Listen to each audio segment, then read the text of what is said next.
Tapi Indonesia kata sebagai bangsa yang dah lama mereka, tahun 45, mereka tak mahu lagi menjadi negara yang seperti negara terjajah.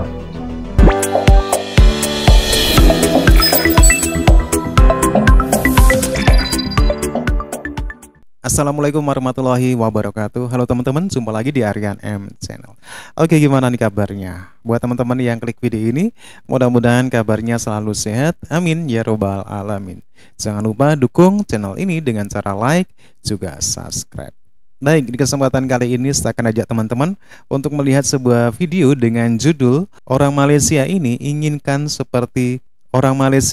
inginkan negaranya seperti Indonesia.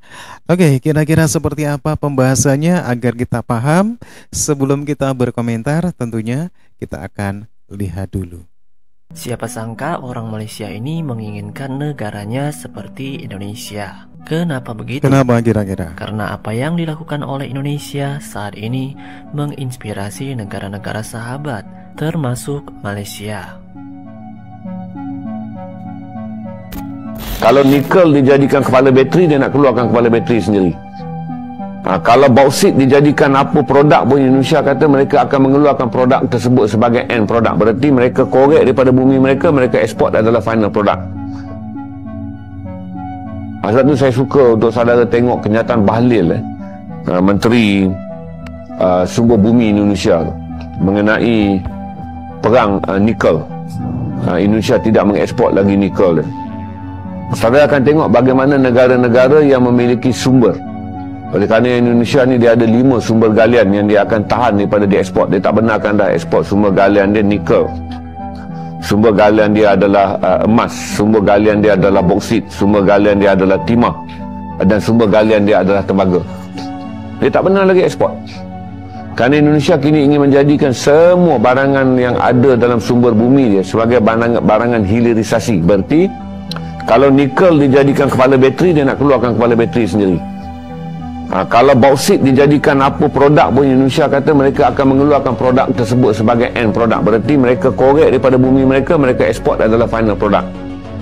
Bagi negara-negara yang selama ini telah menggunakan produk tersebut untuk meraih untung, mereka beli hasil bumi daripada Indonesia dengan murah, mereka proses jadi end produk, mereka jual.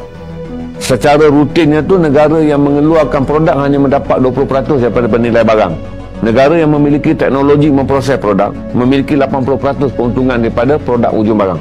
Tapi Indonesia kata sebagai bangsa yang dah lama mereka, tahun 45, mereka tak mahu lagi menjadi negara yang seperti negara terjajah. Jika saudara ambil tu, saudara akan nampak bahawa kawalan negara-negara yang memiliki sumber komoditi akan menjadi lebih kuat.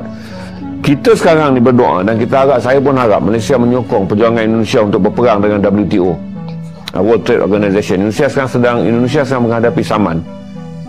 Satu daripada Australia dia dah kalah untuk nikel, tapi dia masuk pusingan rayuan di Mahkamah Timbang Tara World Trade Order. Dia disaman oleh Kanada dan sekarang dia disaman oleh Kesatuan Eropah kerana dia menghentikan ekspor 5 barangan yang diperlukan oleh dunia daripada sumber bumi Indonesia, yang kata Presiden Jokowi, kami tidak akan lagi menjadi bangsa yang dijajah oleh penjajah dengan menggunakan penjajahan ekonomi. Kerana kata Indonesia, mereka sedang memulakan langkah yang paling besar yang akan mengubah lagi satu trend dunia, di mana negara yang mengeluarkan produk hasil bumi tak boleh dipaksa dalam perjanjian untuk menjual produknya tanpa pilihan. Indonesia kata pilihan mereka sekarang, mereka nak hasilkan dalam negeri mereka. Kerana daripada mereka gali, mereka proses, mereka jadikan produk, mereka jual. Berarti mereka mendapat keuntungan 100%. Mereka hanya meraihkan pelabur je. Kalau pelabur tu tahu tentang teknologi memproses yang sekarang ni dibuat di negara-negara pengimport. Negara pengimport kena bawa duit dan ekspor teknologi mereka untuk berpengkalan di Indonesia, supaya Indonesia boleh meraih lebih cukai, peluang pekerjaan, dan hasil buminya tidaklah dia lihat. Dia jual 20%, orang produce lain jadi jual RM1. 80% negara yang buat production tu yang dapat. Mereka negara yang menggali hasil bumi terasa seperti dijajah di bawah neokolonialisme ekonomi. Menurut lembaga-lembaga internasional, Indonesia saat ini emang naik daun. Bahkan negara-negara tetangga pun memuji program unggulan yang dilakukan oleh Indonesia, yaitu hilirisasi beserta prioritas produk lokal. Menurut pemerintah Indonesia, program hilirisasi sebagai salah satu kunci mendorong Indonesia naik level dari negara berkembang menjadi negara maju. Hilirisasi menjadi upaya untuk mencapai pendapatan per kapita di atas 10.000 US dollar. Hilirisasi ini tidak hanya dimaknai kepada satu sektor. Banyak sektor yang bisa dihilirisasikan seperti nikel, bauksit, bahkan rumput laut pun. Apalagi dunia sekarang ini banyak berbicara tentang green energy dan green industry. Menteri Investasi Bahlil Lahadalia menyebut hilirisasi tidak hanya untuk nikel, namun dilanjutkan ke tembaga hingga yang teranyar hilirisasi pasir kuarsa dan pasir silika yang direncanakan dalam proyek Rempang Eco Park di Batam, Kepulauan Riau. Untuk yang di Rempang, ia mengatakan pemerintah ingin membangun industri kaca beserta hilirisasi untuk solar panel, dan ini kedepannya untuk green energy karena semua dunia akan membutuhkan solar panel, ungkapnya. Berkat hilirisasi Indonesia sejak 2 tahun terakhir, industri pertambangan Indonesia mengalami lompatan cukup tinggi. Hal ini berkat komitmen pemerintah yang serius untuk melanjutkan hilirisasi bahan tambang. Secara bertahap pemerintah terus melakukan penghentian ekspor bahan tambang mentah, dimulai dari nikel, bauksit, timah hingga alumina. Hilirisasi merupakan strategi pemerintah guna meningkatkan nilai tambah komoditas yang dimiliki suatu negara. Seperti pemerintah betul-betul meyakini bahwa hilirisasi akan menjadi lompatan besar peradaban negara. Sebab Indonesia dinilai sudah lama bergantung pada komoditas mentah yang kurang memiliki nilai tambah.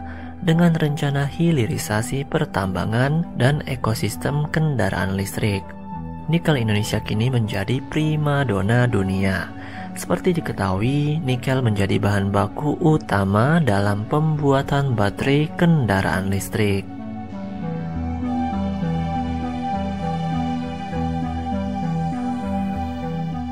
Tercatat nilai ekspor nikel pada tahun 2022 kemarin tembus hingga 33 miliar US dollar atau mencapai 514 triliun rupiah. Realisasi itu naik signifikan dari tahun 2021 yang mencapai 20 miliar US dollar, bahkan dari tahun 2018 sampai 2019 yang hanya 3,3 miliar US dollar.